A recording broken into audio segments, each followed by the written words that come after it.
Buenas tardes. En mi nombre y en el del Real Instituto de Estudios Asturianos les doy la bienvenida a esta conferencia que va a versar, como ya saben ustedes, sobre materias primas minerales estratégicas Made in Spain. En primer lugar, quisiera agradecer al Grupo Español de Materias Primas Estratégicas y Críticas, el GEMPEL, y al Comité de Energía y Recursos Naturales del Instituto de Ingeniería de España su colaboración en este pequeño ciclo de una sola conferencia, sabiendo que el objetivo general de este grupo es la concienciación a las administraciones y al público en general sobre la necesidad de que España y también la Unión Europea tienen que iniciar una exploración y explotación urgente de materias primas minerales que son básicas para los desarrollos ligados a la transición energética y a la electrificación de las economías, entre otros objetivos. No podemos olvidarnos que en la actualidad la Unión Europea es dependiente en alto grado, en algunos casos hasta el 95%, de las importaciones de elementos como litio, cobalto, wolframio, paladio, níquel, uranio, etc. El desarrollo para poder abastecer al mercado en la elaboración de baterías, aerogeneradores, placas solares, coches eléctricos, ordenadores, teléfonos móviles, etc., dependen de la disponibilidad de estos minerales y metales ricos y escasos. Por eso, en el año 2020, la Unión Europea ha instado a los países miembros de la misma a investigar y ponerse en explotación una lista de materiales que ha dado, estratégicos y críticos. Y en este aspecto, España y Asturias en concreto son territorios privilegiados debido a sus posibilidades mineras y al elevado número de indicios existentes, y así en Asturias, por ejemplo, podemos citar algunas materiales primas estratégicas que existen, como pueden ser el cobre, el antimonio, el cobalto, el níquel, el manganeso, hierro, mercurio, arsénico, oro, plomo, zinc, wolframio, estaño, flúor, magnesio, etc., ¿no? Sin embargo, como ya sabemos, la puesta en explotación de estos numerosos indicios hoy en día se encuentra bastante bloqueada, fundamentalmente por las largas tramitaciones administrativas y también por la resistencia de determinados colectivos y organismos y de la opinión pública que ve en estos aspectos de obtención de recursos naturales aspectos negativos. Todos estos temas van a ser tratados hoy por nuestro conferenciante, que en primer lugar quiero manifestar que Beatriz Yolanda Moratilla Soria no ha podido asistir porque tiene otros compromisos, pero quisiera aludir a su breve currículum vitae porque ha sido una estrecha colaboradora en la elaboración de este ciclo, de esta conferencia.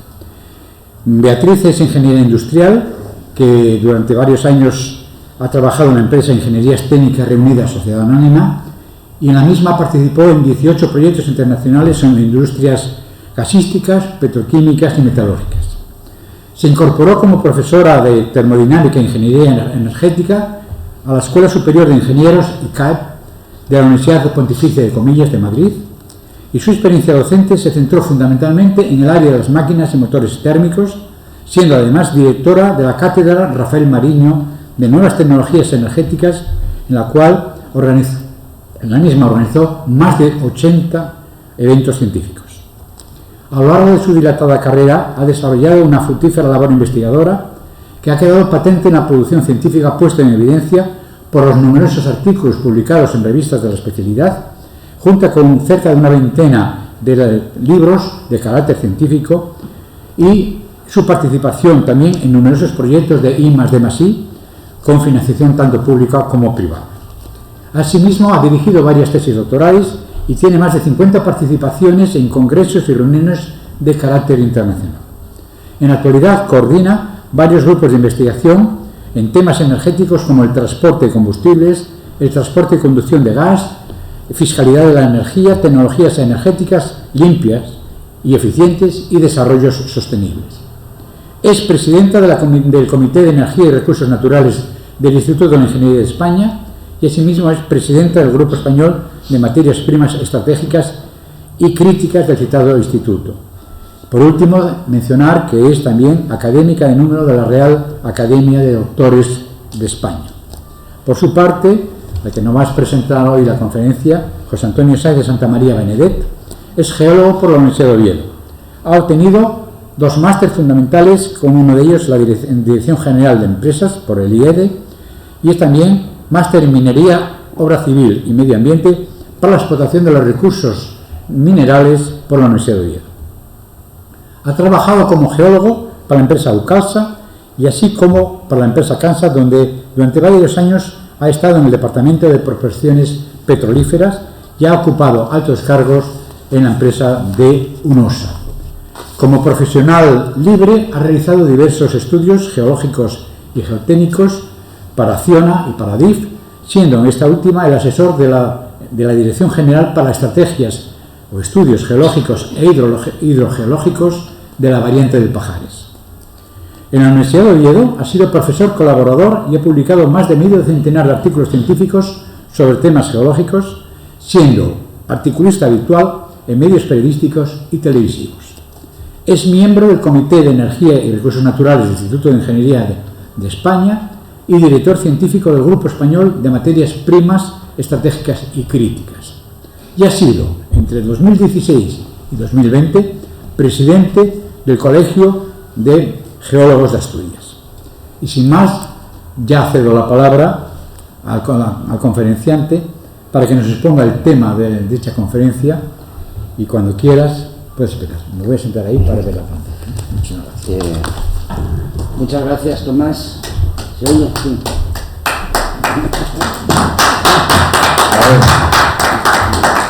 Lo único que tienen los currículos largos es que demuestran que vamos teniendo una edad. No, hay que ser voluntarioso y trabajar mucho, pero vamos teniendo una edad y por tanto se van acumulando cosas, tanto en mi caso como en el de Yolanda, como todo.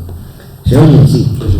Bueno, si me permitís, yo me voy a levantar porque estas cosas las hago mejor de pie, y tengo que moverme por aquí porque si no, no sale en la cámara. Pero bueno, a ver. En primer lugar, ¿qué es el GEMPE? El GEMPE es en un determinado momento, hace 2 o 3 años, en el Instituto de Ingeniería de España, viendo esta problemática que vamos a exponeros ahora, decidimos que había que crear un grupo que tuviera unas misiones de poner en conocimiento de las administraciones públicas y de la sociedad civil cuál es la situación de los recursos minerales, la necesidad que tiene la Unión Europea de tener recursos propios, la necesidad que también tiene de investigar y los recursos que hoy día son en muchos países indicios que habrá que investigar y poner en explotación las minas correspondientes, y todo ello como respuesta a los requerimientos que desde 2011 viene haciendo la Unión Europea sobre estos temas. En principio he puesto ahí una frase que dice que no existe transición energética si no hay minería de materias primas estratégicas y críticas.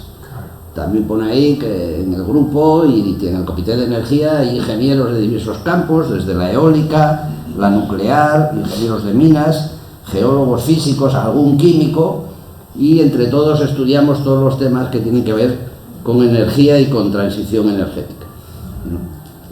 ¿Ves? ¿Qué es un mineral estratégico y crítico? La transición energética actual que se pretende, soy bastante crítico sobre este tema, pero bueno, eso es otra conferencia. La electrificación creciente de la economía y la digitalización han convertido en estratégicos una serie de minerales y elementos químicos presentes en ellos, de los que España y la Unión Europea son muy deficitarios. Estos minerales tienen un uso creciente en las nuevas tecnologías y para el desarrollo de sectores muy específicos, las energías renovables, los motores de alta eficiencia y los imanes de alta eficiencia, sectores industriales y militares, y por todo eso se definen como críticos. La gran mayoría de los definidos como estratégicos podrían pasar a ser críticos también en un futuro, en un futuro inmediato. Los minerales estratégicos son necesarios, hay que desarrollarlos, pero luego dentro de los estratégicos hay una serie de ellos que son críticos, que esos están peor por el tema de la seguridad del suministro y por el concepto de vulnerabilidad que dice aquí, ¿no? Es decir, son críticos aquellos cuya disponibilidad del mercado es dudosa y presentan un alto riesgo de falta de suministro. Hay muchos de estos, en concreto las tierras raras, el níquel, el paladio, etcétera, etcétera. Como veis en esta figura, desde el siglo XVIII nuestros instrumentos, nuestras máquinas cada vez son más complejas y cada vez utilizan más metales y más elementos de la tabla periódica. Y ahora estamos en esta situación, en los años 2010-20, donde ya necesitamos media tabla periódica para nuestras actividades industriales, económicas, para nuestra vida en general. Os pongo algunos ejemplos de lo que pasa en las cadenas de producción industrial de Europa. Por ejemplo, las células de iones de litio. El cuello de botella en este tema son el abastecimiento de materias primas y la producción. China, junto a África y América Latina, proporcionan el 74% de todas las materias primas necesarias en las baterías, y China suministra el 65%, el 66% de las baterías de litio terminadas. En la Unión Europea solo se produce el 1% de las baterías de litio que se consumen. Aquí podéis, por ejemplo, ver un flujo de los elementos, los materiales que se necesitan para las electricidad de bajas emisiones, ¿eh? Empezando por ahí, pues tenéis aquí a la derecha, a la izquierda, una serie de minerales que evidentemente hay sulfuros de cobre, hay bauxita, hematites, calizas, petróleo, que se utiliza también, óxidos, fosfatos de tierras raras. De ahí se sacan una serie de elementos, como se ve ahí, el cobre, el hierro, el acero, el cobre metálico, el polisilicio, las tierras raras, y gracias a ello se puede construir una serie de componentes, imanes permanentes, torres, palas, y de ahí turbinas eólicas, módulos fotovoltaicos muy dependientes del polisilicio que sale de los diques de cuarzo, y al final plantas solares, eólicas y redes eléctricas. Todo está relacionado y se necesitan muchos minerales y muchos materiales para llegar al resultado final. Las pilas de combustible, lo mismo, los mayores productores mundiales son Rusia y Zimbabue, y que son evidentemente países calificados de alto riesgo, y la mayor vulnerabilidad se refiere al montaje, porque Estados Unidos, Canadá, Japón y Corea del Sur dominan la producción de este tipo de pilas. La UE nuevamente solo produce 1% de las pilas de combustible que se utilizan en Europa. En la industria del automóvil se necesitan materiales del grupo del platino, el paladio y el iridio, y también cobalto. El paladio, porque os hagáis una idea, en su totalidad viene de Rusia, hoy día. También en la industria del automóvil se utilizan como materias primas, pues, por ejemplo, el carbón de coque, que es una cosa que aquí en Asturias hay, para los electrodos de las baterías, nuevamente el cobalto y el litio, el antimonio, el grafito natural y nuevamente las tierras raras. Es decir, cualquier sector económico, por ejemplo esto es para los coches eléctricos, pues al final tienes una serie de elementos y metales. Bueno, nadie pensaría que la espodumena y la lepidolita pues son minerales de litio. Al final tienes litio, tienes níquel, que viene de unos sulfatos, de unos sulfuros, cobalto, que viene también de minerales de cobalto, el cobre, que también viene de los sulfuros, manganeso, y todo eso da los ánodos y los cátodos, las celdas de batería y los coches eléctricos.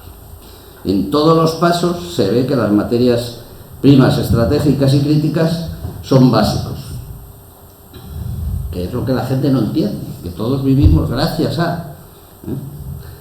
En el control de emisiones de los coches térmicos, de los motores térmicos, se utilizan materiales del grupo del platino, el platino en concreto para catalizadores de motores diésel, y el paladio, que viene de Rusia, para los catalizadores de motores de gasolina, y que últimamente se está robando porque el precio está por las nubes, lo roban de los coches. En los imanes permanentes, por ejemplo, son muy importantes las tierras raras, y en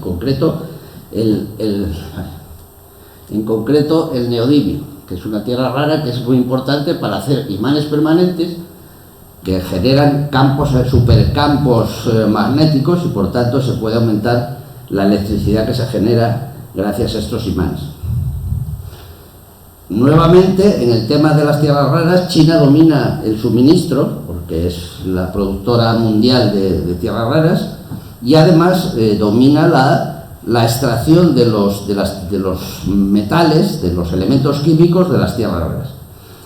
Y Japón es clave en la fabricación de motores de tracción. La UE solo produce el 8% de los motores que consume.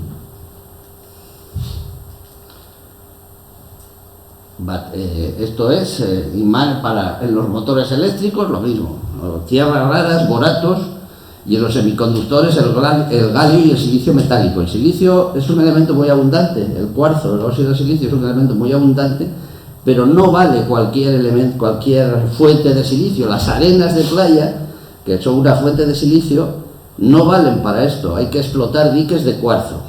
Por ejemplo, hay un problema en una mina, una posible mina de diques de cuarzo en Segovia, que ya está puesta en cuestión por todo el mundo.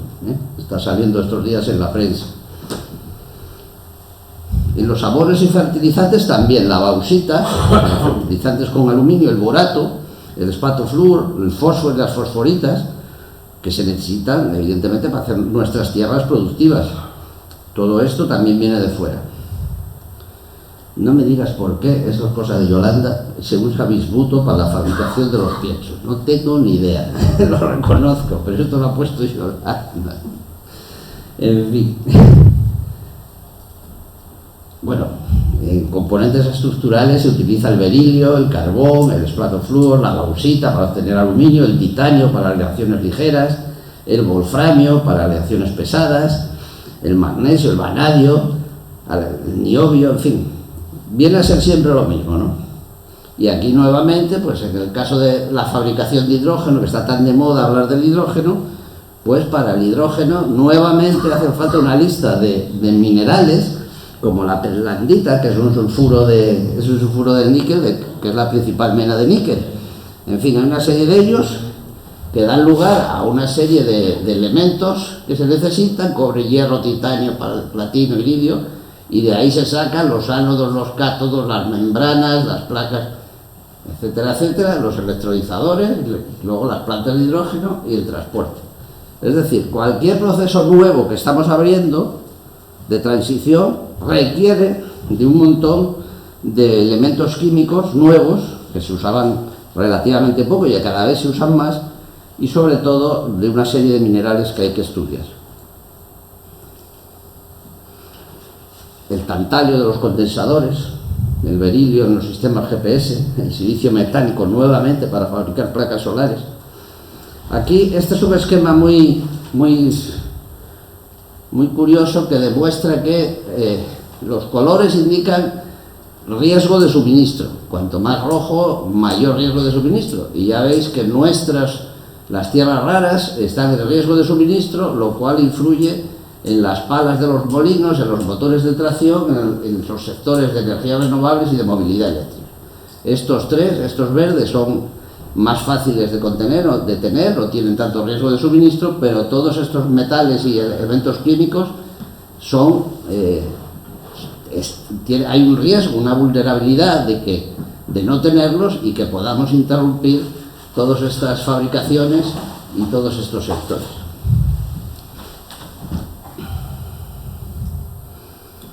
Ahí veis, esto está un poco atrasada porque es de 2017, pero veis un poco el cobre. Quería señalar aquí el cobre, que se utiliza obviamente para las redes eléctricas. Se están produciendo del orden de 10 millones de toneladas al año y se prevé que en 4 o 5 años o 10 esto se cuadriplique debido a la electrificación de la economía, la generación de nuevas redes ferroviarias. En fin, toda la electrificación de la economía va a hacer que esto se multiplique por 4 o por 5. Las tierras raras al año se producían 130.000 toneladas y también va a aumentar muchísimo para todos los temas que tienen que ver con microchips, superimanes, etcétera, etcétera. Todo el galio se produce 315 toneladas al año que van directamente a los semiconductores. La plata, que también es otro mineral que es de gran importancia, y el grafito, en fin. Todo esto que se producía en el año 2017 ahora se va a cuadriplicar, a quintuplicar, y de hecho los precios se han aumentado en esas proporciones. En conclusión, todos nuestros desarrollos necesitan estos minerales y elementos químicos, y si no se producen en Europa, Europa va a perder el tren de la innovación y la industria se resentirá, sin ninguna duda, porque hoy día no tenemos, en ningún caso, todas estas sustancias. Y España, en concreto, que es lo que pone abajo en rojo, tiene una gran oportunidad, pues aquí hay materias primas estratégicas y críticas abundantes, que es de lo que nuestro grupo intenta convencer a la administración y a todo el mundo. En España, en conclusión, existen indicios de yacimientos de litio, como por ejemplo el caso de Extremadura, del yacimiento de Cáceres, de tierras raras, el proyecto Matamulas en Ciudad Real. Existe la mina de oro de Salave, que está esperando para empezar a funcionar, en fin, wolframio, estaño, cobre, níquel, etcétera, etcétera. España es un país privilegiado en todo esto. Si se explotan nuestras materias primas estratégicas, darán a la industria y a la economía española una ventaja competitiva, evidentemente, generarán riqueza, empleo, además en la España vaciada, curiosamente en la España vaciada, y la investigación geológica y minera es de estos materiales una gran oportunidad para el desarrollo español. Eso sí, debe existir un equilibrio entre el desarrollo de la minería, no me gusta sostenible, es una palabra, bueno, hay que ponerla, es una cosa. La minería sostenible que responda a las leyes y normas de medio ambiente de la Unión Europea, que dicho sea de paso, son las más estrictas del mundo. Y hay un concepto importante, que es el concepto, que esto salió en una reunión hace 2 años en Madrid. Teníamos una reunión a la que asistió, y además lo digo porque el concepto lo expuso él, es Guillermo Fernández Vara, el presidente de la Comunidad Autónoma de Extremadura, que dijo que sí, que había que explotar, pero que la cadena de valor debe hacerse completa digamos en el territorio donde se explotan las minas, lo cual es un concepto muy interesante y bueno, y muy justo, por decirlo de alguna manera, ¿no? Es razonable. Si yo saco litio en Cáceres, pues en Cáceres, en lugar de exportar el litio a Alemania, pues haya una fábrica de baterías. Esto es una cuestión que casi es de justicia, ¿no? El hacerlo así, ¿no? Bueno, a todo esto de la minería sostenible, ecológica, y todas estas cosas, bueno, los mineros estamos ya un poco hartos de este asunto, es decir, porque se tiene una visión de la minería del siglo XIX en general, cuando las minas en este país se llevan explotando y restaurando desde hace 40 años, es decir, este ejemplo es la mina San Víctor. Mina San Víctor es una mina que está encima de Mieres, está aquí abajo, y esto es el cordal de Mieres, aquí, bueno, en realidad esto es el Valle Turo, Mieres está ahí, Todo esto es la explotación de la mina San Víctor. Esta mina se empezó a explotar en el año 78 y se acabó aproximadamente en el 98-99. Son unas 1.500 hectáreas, se explotamos 5 millones de toneladas de carbón y movimos 100 millones de metros cúbicos de tierra, en unas 1.500 hectáreas. Bueno, cuando se empezó esta explotación no se sabía. En UNOSA no sabíamos cómo explotar carbón a cielo abierto, es decir, durante 2 o 3 años estuvimos con la curva de aprendizaje, por decirlo de esta manera, ¿no? Movimos tierra, enterramos carbón, porque es cierto que enterramos algo de carbón, sobre todo en esta parte de aquí, del área 1, que es toda esta zona de aquí. Enterramos algo de carbón y llegamos a la conclusión de que lo más fundamental era no mover mucho la tierra. En caso de moverla hacia abajo en lugar de hacia arriba, y procurar explotar dejando los cortes lo más rápidamente tapados y con la figura topográfica mejor posible, ¿no? Y hacer bancadas para evitar la erosión, estas bancadas, estos ángulos, todo esto hubo que definirlo en UNOSA. Bueno, pues en el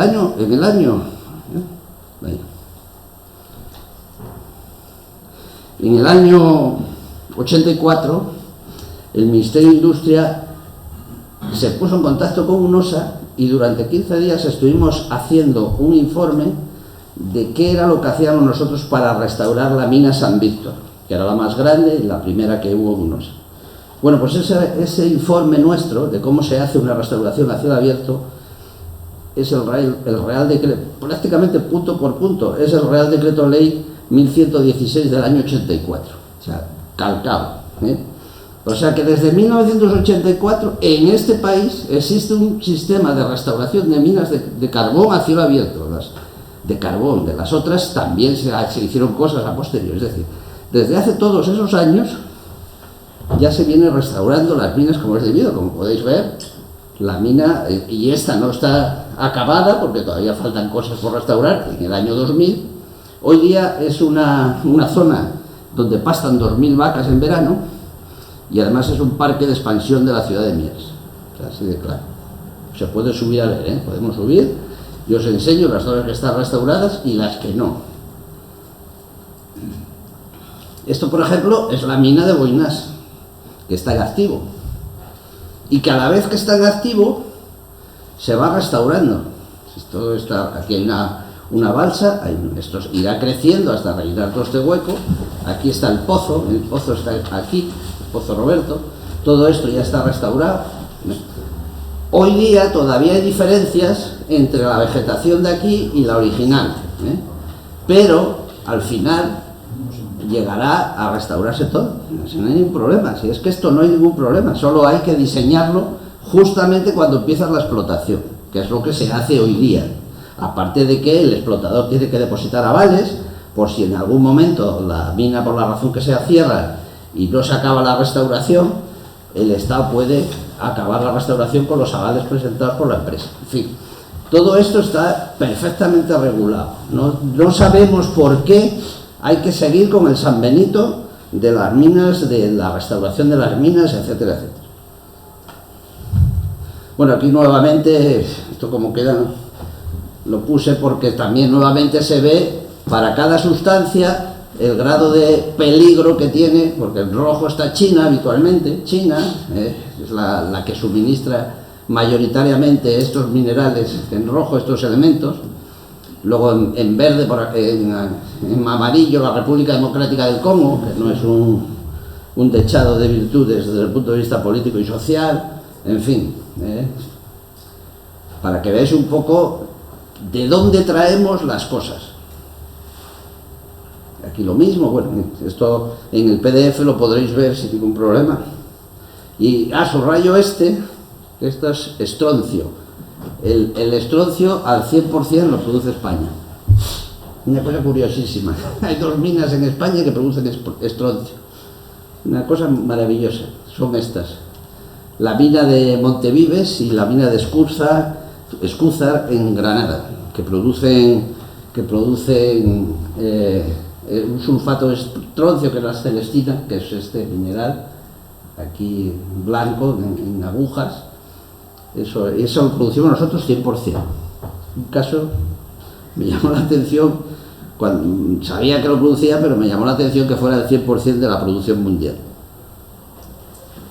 Bueno, como habréis visto hasta ahora, las energías renovables pues no son renovables, porque dependen de los minerales críticos. Es una cosa tan evidente como esta, ¿no?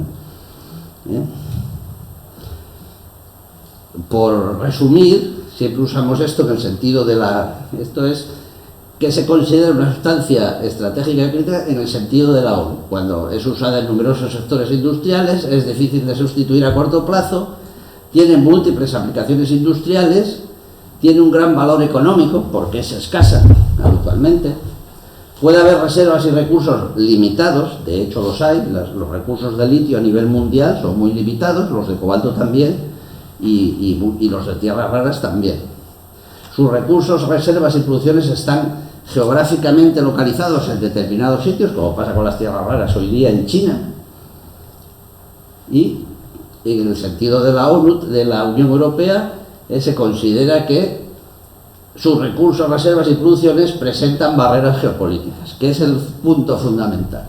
China ha publicado que en 2025 va a dejar de exportar tierras raras. No porque nos quiera hacer la puñeta, sino porque las necesitan ellos para su economía. Que también querrán hacernos la puñeta probablemente, pero vamos, la razón básica es que no tienen la producción que generan, la consumen ellos mismos. Sus precios reflejan la escasez. Esto está pasando, están subiendo, cuadriplicándose los precios en muchos casos. Los altos precios obviamente tienden a aumentar la minería y a expandir el suministro. Los bajos precios deprimen la minería y el suministro. Hoy día estamos en la situación de altos precios para toda esta serie de minerales y metales. La Unión Europea en su día, en el año 2020, ya identifica 30 materias críticas, 30. Pero es que venimos desde 2011, donde en los documentos de la Unión se identificaban 14, pero es que en 2014 se identificaron 20 y en 2017 ya son 27. Es decir, conforme va pasando el tiempo y va aumentando nuestras necesidades, de alguna manera aumenta el número de materias críticas, estratégicas y críticas que hay que considerar. Esto, por ejemplo, es el informe de 2020, de septiembre de 2020, la comunicación de la Comisión al Parlamento, al Consejo y al Comité Social Europeo sobre la resiliencia de las materias, pues otra palabra horrorosa, lo de la resiliencia, es una cosa, de las materias primas fundamentales, pero bueno. Estas son las del año 2020, todo este cuadro que viene en el informe, y en este momento la Unión Europea ya decide que hay que instar, porque esto no lo había hecho antes, lo hace en 2020, y decide instar a los países miembros, a los Estados miembros, a apoyar la investigación de sustancias críticas y a fomentar la expansión de la minería. Bueno, esto ya es fantástico, ¿no? Es una cosa maravillosa. Y esto es lo del otro día. El 16 de marzo de 2023, la Unión Europea publica el Raw Materials Act, que incluye todo esto. Raw en inglés es crudo, no sé por qué lo llaman materiales crudos, pero bueno, nosotros somos críticos. Y entonces es muy curioso porque en este documento, en sus anexos, ya se ve todos los que son críticos, pero incluye dos, que son el níquel y el cobre. Curiosamente el cobre es un mineral estratégico, pero no parecía que fuera muy crítico, porque lo hay por todo el mundo, se puede obtener cobre sin problema de suministro. Sin embargo, la Unión ya piensa en que hay que cuadruplicar la producción de cobre. Aquellos 10 millones de toneladas al año tienen que pasar a 30 o 40 o los que sean. Entonces, por esa razón, ya se incluye el cobre como un mineral crítico para la Unión. Aquí en España hay bastantes reservas de cobre.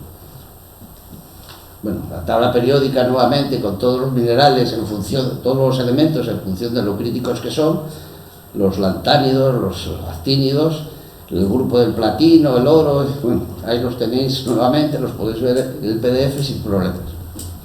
Y esto es un mapa reciente, ¿no?, del año 2020, de todos los países y con lo que suministran a la Unión Europea. Aquí he puesto que no venía el paladio, que viene todo de Rusia, y el níquel, que viene de Rusia y Ucrania. Sabéis que España suministra el 100% del estroncio, como os decía. Esto fue mi primer dato, de que era así, de que era el 100%. Por eso luego busqué la mina que era. Y en China, mira lo que nos da China, todo, prácticamente.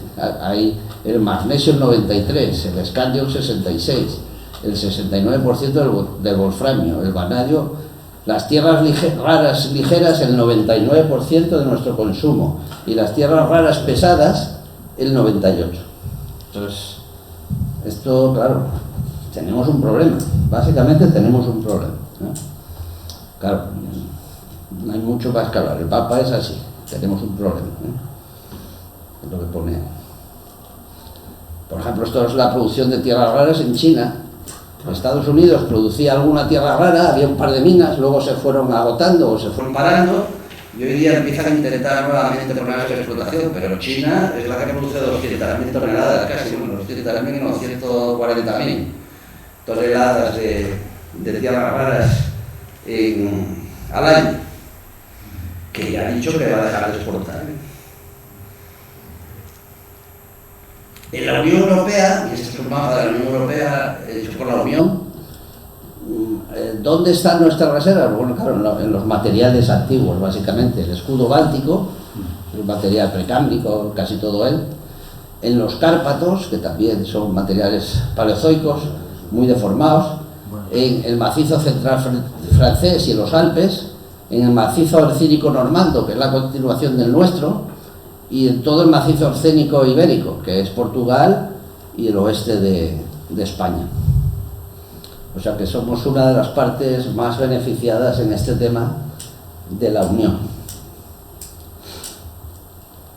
Esto es lo que os contaba de que se prevé, estos son datos de la Agencia Internacional de la Energía de 2021, y ya entonces ya preveían, o bien por sectores o bien por minerales, por metales, elementos, que se van a duplicar por 3 o por 6, entre 3 y 6 veces la producción de todo esto para los nuevos desarrollos energéticos. Fijaros el cobre, lo que se está produciendo ahora de cobre y lo que se pretende que se esté produciendo en 2050, por ejemplo, ¿no? O el níquel. Fijaros, aquí el níquel, bueno, un poquito, algo más, pero como mínimo, pero en un desarrollo máximo una cantidad mucho mayor, ¿eh? El grafito es muy importante también. En fin, todos los datos que miras, todas las cosas que haces te llevan a lo mismo. ¿Y qué pasa en España? Pues en España, que tenemos todo esto para investigar, esto el macizo orcínico español y portugués, toda esta parte, en los terrenos más antiguos, de edad paleozoica y anteriores. Este es el mapa geológico de España, resumen de la geología de España, porque España, para la gente que no sea del ámbito geológico, tiene que saber que es de los pocos países que tiene todo su territorio estudiado a escala 1:50.000. Son 1.200 hojas, son 1.200 hojas a escala 50.000. Está todo estudiado tanto geológicamente como metalogenéticamente. Es decir, tenemos una infraestructura geológica muy importante que se ha desarrollado entre los años 70 y 80, básicamente. Yo era estudiante y Manolo era profesor. O sea, que éramos jovencitos, ¿verdad, Manolo? Bueno, pues tenemos ese, y esto, como dice el Ministerio, no es magia, son tus impuestos. Es decir, durante 20 años nos hemos dedicado a gastar dinero para obtener esto.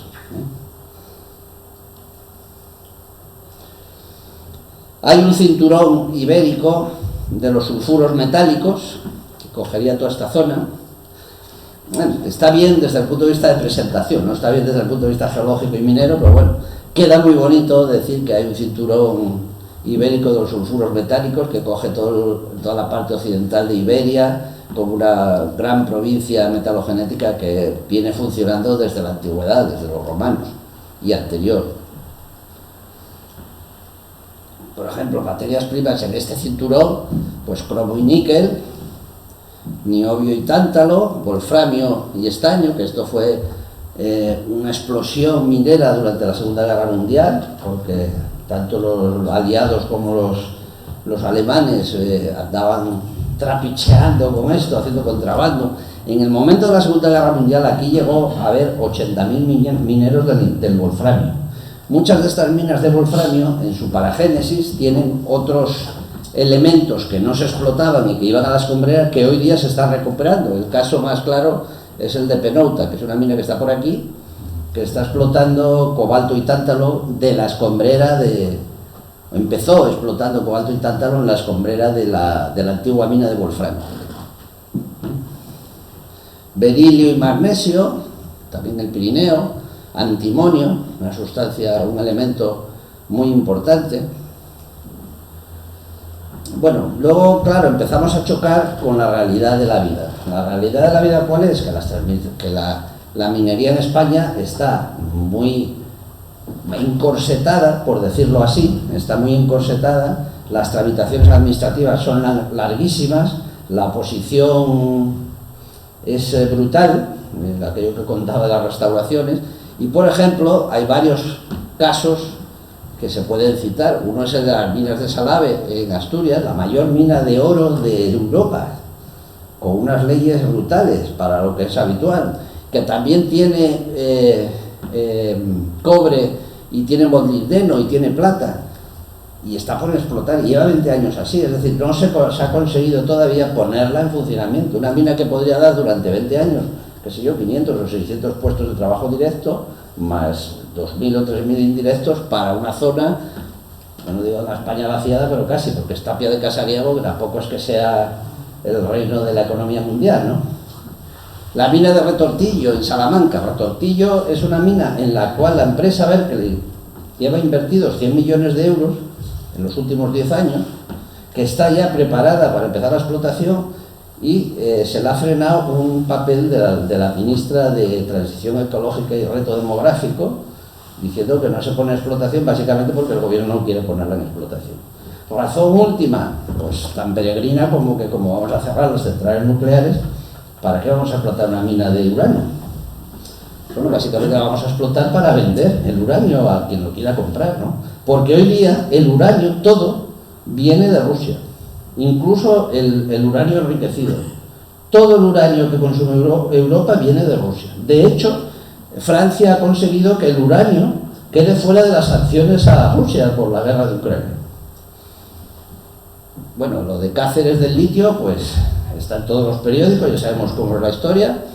Aquí fue cuando Fernández Vara, hace 2 años, nos dijo, bueno, pues que había que ponerla en explotación, obviamente.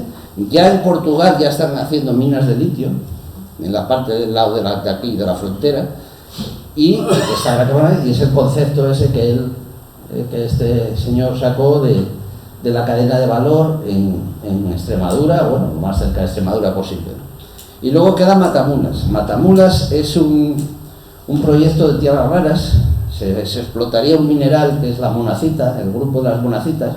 Las monacitas son fosfatos de muchas cosas, entre ellas de lantano y de cerio. Esta mina podría dar durante 20 años el 70% de las necesidades de lantano y de cerio de la Unión Europea. Está paralizada, está en el campo de Montiel, y está paralizada y en el Supremo, porque también, y ni siquiera es una mina difícil, se explota por llamarlo así, una araña continental, que son arenas y gravas que tienen monacita, y lo único que hay que hacer es hacer un zanjón, sacar la monacita, volver a tapar el zanjón y seguir. O sea, ni siquiera es complicado, ¿eh? Estos 4 proyectos son los más emblemáticos que tenemos en España en este momento, ¿eh? Aquí, por ejemplo, se ve la mina de Penouta que os contaba antes, esta mina de aquí. ¿Y qué hay que hacer en España? Pues un plan de trabajo, pues recopilar todos los inventarios, identificar los indicios, a partir del mapa metalogenético español. El IGME ya está revisando este mapa, tiene una pequeña cantidad de 7 millones de euros para intentar actualizar este mapa, pero bueno, básicamente lo que interesa es que lo que ya se conoce que está, investigarlo, ¿no? Revisar los catastros mineros para identificar las áreas libres de interés. Esto, por ejemplo, es el mapa metalogenético del IGME, que son un montón de hojas también que veis aquí. Esta es la hoja de Alcañices, por ejemplo, que es la hoja que limita con Portugal en Zamora, ¿eh? Y esta zona de aquí la veréis ampliada en esta figura. Aquí viene la geología de base, la geología 50.000, llevada a escala 200.000, y vienen los diferentes indicios de las diferentes sustancias, que no veo porque como no veo un burro a 3 pasos, pues no veo. Pero bueno, básicamente, por ejemplo, estos rojos son indicios de estaño, de sulfuros de estaño, de wolframio. Estos son indicios de oro. Aquí hay indicios de hierro y de manganeso, en sulfuros, supongo, piritas y sulfuros de manganeso. En fin, se conoce toda la situación de los indicios. ¿Problema? Pues que todo esto hay que investigarlo, claro. Y no tenemos mucho tiempo, tendríamos 4, 5 años, 6 años para poner esto, que de aquí en algún momento, aquí hay uno verde de cobre, por ejemplo, y aquí hay uno de arsénico, en fin. Y lo bueno es que cuando hay un sulfuro de algo, pues suele haber sulfuros de otras cosas con él, que no se tuvieron en cuenta en su día. Por ejemplo, el catastro minero, hoy día, por ejemplo, el de la provincia de Extremadura, pues lo tenéis aquí, los permisos que hay en Extremadura, las concesiones de explotación, claro, todo esto, que muchos de ellos están inactivos, habrá que renunciarlos y sacar otros nuevos. Todo esto requiere inversión, requiere trabajo y sobre todo requeriría planes estratégicos del Estado, que es lo básico. El Estado decida poner 5, 6.000, 7.000 millones de euros para en 4 o 5 años investigar todo esto y ponerlo en manos de las empresas para la explotación. Cuando el presidente del gobierno habla de hacer una fábrica de semiconductores, ¿qué va a hacerla? Dedica 11.000 millones a hacer quiere dedicar 11.000 millones a hacer una fábrica de semiconductores, y el material para los semiconductores, ¿de dónde lo va a sacar? El galio, el antimonio, el no sé qué, el oro, ¿de dónde lo va a sacar? ¿Va a importarlo? Pues todos estamos bien, ¿no? ¿Y cuál es la situación en Asturias? Este es el mapa geológico de Asturias, del que todos estamos tan orgullosos, ¿verdad, Manolo? Después de muchos años tenemos un mapa de Asturias espectacular. Y aquí podéis ver los distintos indicios que hay en Asturias. Estos, por ejemplo, son los de cobre. Ese 1 es Salave, por ejemplo. Esta zona de aquí, del 6 y el 7, es Boinás y Carlés. En fin. Estos son indicios de antimonio, de cobalto y níquel y de manganeso. Pues ahí, cobalto, níquel, en manganeso, antimonio también en la zona de Salave, en fin, y por la zona esta de Picos de Europa. Estos son, por ejemplo, indicios y minas de hierro, que también suelen llevar cosas, porque hay muchos hierros en Asturias que tienen fosfatos, y no sabemos si en los fosfatos hay tierras raras, habrá que volver a estudiarlos. De hecho, estos hierros no servían para la producción de hierro y acero porque tenían mucho fosfato. Pues ahora tenemos la oportunidad de estudiar los fosfatos, a ver si tienen tierras raras. Mercurio y arsénico, todos estos indicios de mercurio. Aquí están las minas de Soterraña, Muñón Cimero, La Peña, que estas minas, si no existiera el Almadén, serían las más grandes de Europa, de mercurio, si no estuviera Almadén. Y el molibdeno, que hay 4 o 5 puntos, uno en la zona de Salave, también en la zona de Carlés y Boinás, que es una cosa importante. El oro evidentemente en Salave, más todos estos indicios que hay por aquí, que incluso muchos de ellos están explotados por los romanos, las freitas famosas, tanto en Carlés y Boinás, en Salave, etc. Plomo, zinc, nuevamente, bario, wolframio y estaño, también en la zona de digamos, de Salave y las zonas de la parte al sur de Salave, etcétera, etcétera, y la varita, que también es un mineral importante. El flúor, muy importante, muy explotado, esto es la zona de la mina Moscona, en toda esta zona central, la Collada, en fin, también un mineral muy, muy interesante. Y la magnesita. Bueno, aquí están todos, como esto está en el PDF, no me voy a parar. Lo que sí diré es que hay indicios que son recurrentes, por ejemplo el cobre en Salave, y con el oro, con el hierro, en fin, hay muchas zonas que, digamos, son una pequeña provincia de varios indicios todos juntos, ¿no? Sea la mina de lo que sea. Al final, como resumen, hemos detectado 221 indicios o minas a investigar en un futuro, pues 27 de cobre, 24 de oro, en fin. Todo esto entra dentro de nuestro campo de actuación, dentro de nuestra propia región, ¿no? Y todo esto es simplemente, como un resumen, ¿cómo podemos actuar? Pues lo primero, hay que estudiar los riesgos de las cadenas de suministro. Cada empresa debe evaluar qué materias utiliza y en qué cantidades, para decírselo al Ministerio, como es, de Transición Ecológica y Reto Demográfico, que elabora la lista de materias primas críticas. Se ha aprobado una hoja de ruta sobre este tema, que está ahí, pero que todavía no se ha desarrollado, en agosto del 22. Y la industria tiene la oportunidad de pedir al Ministerio que se integren en las listas los minerales estratégicos de cada sector. Estamos en esa fase. A medio plazo hay que apoyar las iniciativas que salgan, fundamentalmente minas, para asegurar el suministro, abriendo las minas, forjando alianzas con otros socios, digamos, aliados y sobre todo estables, política y socialmente. Y muchas industrias, esto es una cosa que sí pasa, por ejemplo, la automoción en Estados Unidos o Japón, se asegura el suministro participando en las minas de otros países, ¿no? Comprando parte del accionariado. Y a largo plazo, pues habrá que investigar en I+D para ver qué materias críticas se pueden omitir, modificando evidentemente los procesos industriales, e intentar sustituir materias primas por otras menos críticas o no críticas, ¿no? En fin. Promover cadenas de valor completas, que decíamos antes, que es un concepto extraordinario. Vale. Desde la extracción hasta el proceso final, hasta el producto final, impulsar la economía circular. Esta es una cosa que los movimientos ecologistas valoran mucho, la economía circular de estas materias primas. Pero el problema no es que recuperes todo el litio, todo el cobre, todo lo que sea. El problema no es ese, el problema es que cada vez necesitamos más, porque cada vez tenemos más desarrollo. O sea, ¿no? Reciclando el 100% de lo que tiras, no consigues cubrir ni siquiera el 5% de lo nuevo que necesitas, o el 10, no lo sé, pero bueno, es un concepto que es muy caro a este tipo de gentes, pero que en realidad no soluciona ningún problema, porque siempre necesitamos más. La humanidad crece,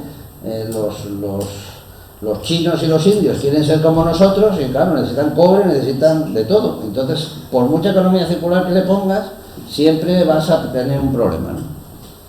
Reciclar materias primas si es técnicamente posible, innovar los procesos tecnológicos, ¿no? Evidentemente tienen un compromiso, tal, no sé qué, para el fin de que tengan beneficios por soportar la minería y la metalurgia, ¿no? Y aplicar evidentemente la normativa ambiental más estricta, que es la normativa europea.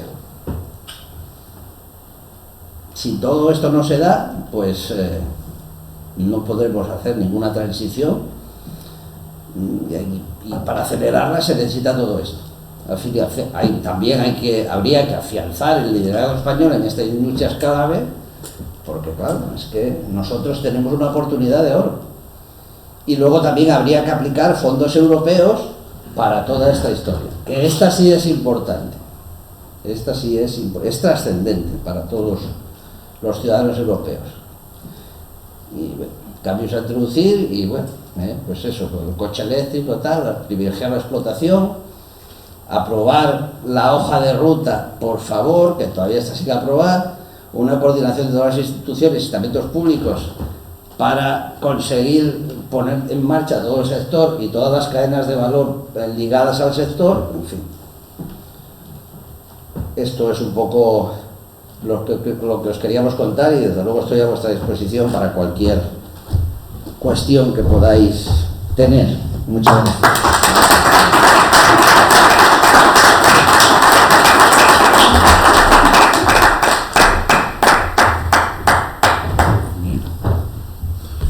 Bueno, en primer lugar, pues darte la enhorabuena por esta conferencia, que aparte de ser... Me da el tiempo, ¿eh? Ya, sí, el tiempo es... Que además de ser muy amena, nos ha dado una idea de cómo estamos en estos momentos en cuestión de reservas energéticas básicas y minerales, ¿no?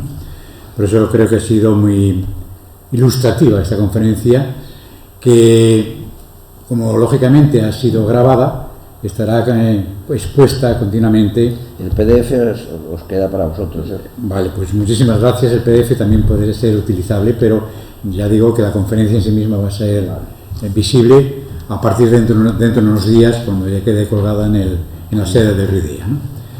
Como es norma en estos ciclos de conferencias, a partir de este momento pues queda abierta la petición de palabra del público que quiere intervenir para cuestionar o hablar sobre algunos de los temas que se han expuesto en esta conferencia. ¿Sí? Bueno, como profesor en la materia me ha parecido interesantísimo. Pues Antonio, me gustaría preguntarte una cosa con esta crisis del COVID. y la Comunidad Europea aprendió varias lecciones, por lo menos dice que la aprendió, que es la de buscar la autonomía de recursos, ¿no? Recursos industriales, y en caso hay que leer que obviamente hay que tener autonomía en materia prima, ¿no? Entonces, esto, como otras muchas cosas, según va avanzando el tiempo, desinfla el soufflé, o realmente ves que haya una voluntad, en el caso que hacéis, Bueno. conoces y... Vamos a ver, nosotros desde el GEMPE, el Grupo Español de Materias Primas Estratégicas, notamos una evolución favorable. Es decir, hace un par de años, cuando empezamos con toda esta historia, empezamos a organizar jornadas, que ya vamos, jornadas de un día, de 2 días, que ya llevamos 4 o 5, y conferencias y visitas a las autoridades, al Congreso de los Diputados, en fin, a los consejeros autonómicos. Al principio, de alguna manera, era como predicar en el desierto, por decirlo así. Bueno, hoy día ya predicamos atechado, ya predicamos en la iglesia, es decir, ya la gente empieza a ver que efectivamente hay un problema, ¿no? Es evidente que la epidemia del COVID dio claramente una foto muy clara de cuál es el problema de Europa. Bueno, no teníamos mascarillas, que había que traer de China, pero es que tampoco teníamos respiradores, que hubo que hacer en la SEAT con los motores de los limpiaparabrisas, una cosa. Y entonces ya se empieza a hablar de las reservas estratégicas de cosas, sea comida, sean medicinas, sean respiradores, y se empieza a hablar de temas de reservas estratégicas de cosas. En ese sentido, pero claro, eso es una cosa que tú puedes hacer o no, porque hacer mascarillas o no es una cosa que, bueno, a lo mejor no vuelve a pasar más, pero bueno. Pero esto no, esto es un problema gravísimo, que puede tirar al traste con toda la industria europea.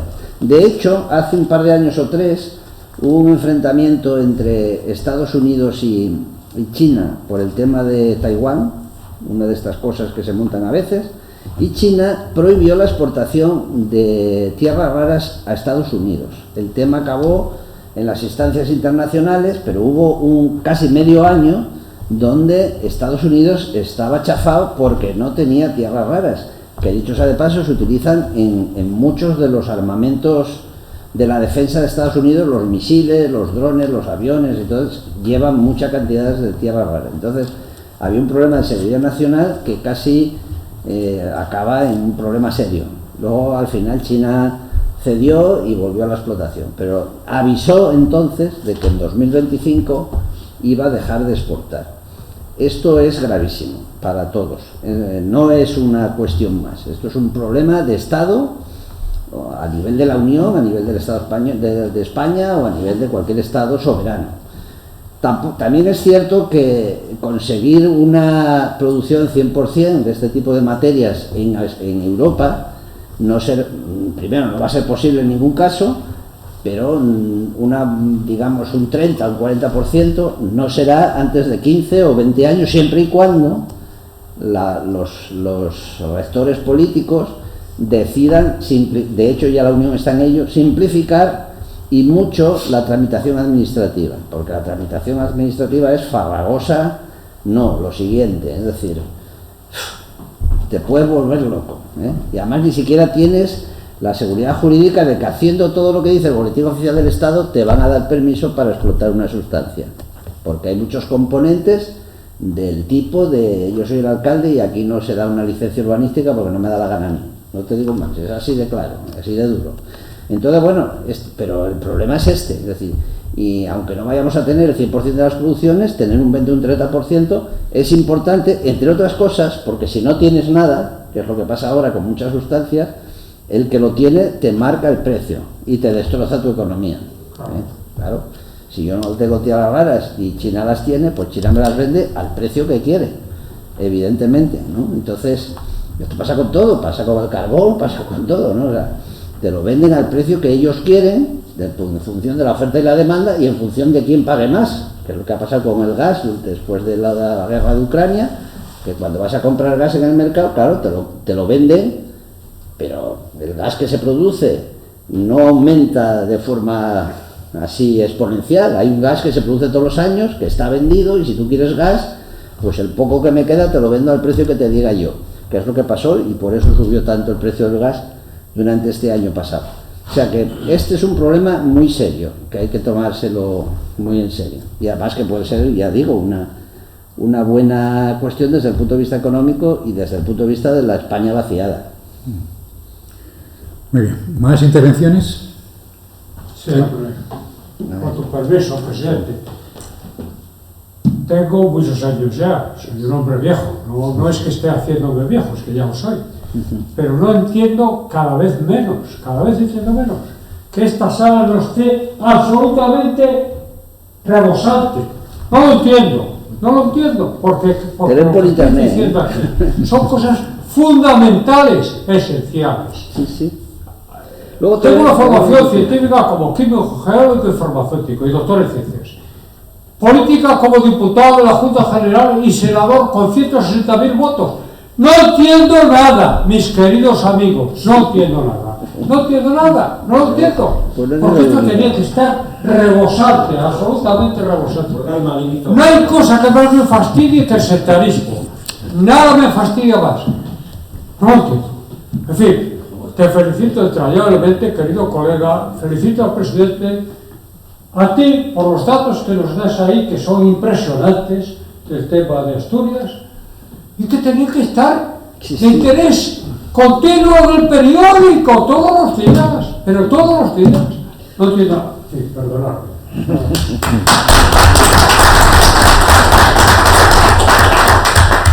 Hombre, nosotros hacemos publicidad de todo esto. Y nuestro interés es que los partidos políticos, a la medida de lo posible, pues lo incluyan en sus programas electorales. Para eso lo hacemos. Y para eso hablamos con ellos.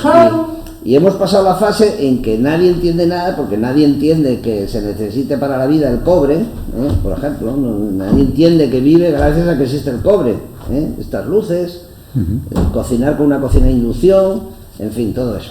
Entonces, hoy día, al menos determinados políticos, diputados, senadores, políticos que tienen mando en las comunidades autónomas, eso ya lo entienden. Otra cosa muy distinta es que quieran hacer algo en función de sus intereses electorales, que siempre están, porque vivimos en un mundo, como dice una persona que conozco, happy flower, que somos un mundo happy flower, en el cual todo es maravilloso, somos felices, las flores se abren, los pájaros cantan, las nubes se levantan. Y entonces, como somos un mundo así, el primer mundo, pues que el cobalto que venga del Congo, y si al negro que saca el cobalto le dan con un látigo, pues a nosotros nos da igual, ¿no? Y si encima se destroza el medio ambiente de la selva del Congo, pues a nosotros nos da igual.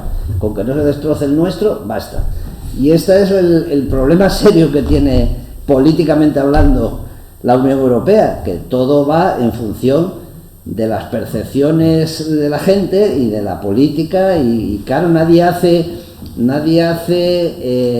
pedagogía de estas cosas, de por qué vivimos tan bien. Vivimos tan bien porque empleamos todo esto.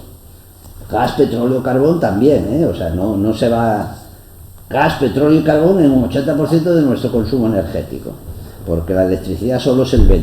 En fin, pero esto es el mundo en que vivimos, señor Casillas. Más o menos. Manolo. Sí, bueno, quería resaltar un detalle. Es extraordinario, asusta la dependencia que tenemos de China. Es impresionante. Pero no todo lo que vende China está en China. China está explotando a países africanos por un dinero ridículo. Entonces aquí hay un problema ya, no sé si económico o moral Pero a nosotros nos da igual, Manolo, mientras llegue el precio de la tonelada tanto, nos da igual. Empieza a cabrearnos cuando el precio de la tonelada sube mucho. Pero mientras tanto, lo que hagan los chinos con el litio de Argentina, nos da igual.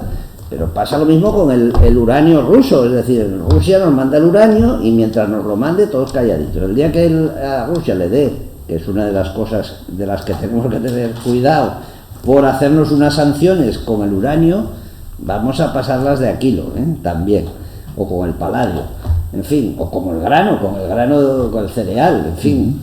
Esto, nosotros nos hemos dedicado durante los últimos 50 años o 60, después de la Guerra Mundial, a crecer en base a la explotación de materias primas, y etcétera, etcétera, en el tercer mundo, en el segundo y en el tercer mundo.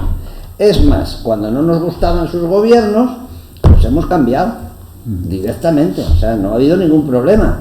Pero claro, ahora ya todo el mundo sabe lo que hay, todo el mundo está, y ya no es tan fácil que nos sigan permitiendo este tipo de vida, si al menos no explotamos en parte nuestros recursos.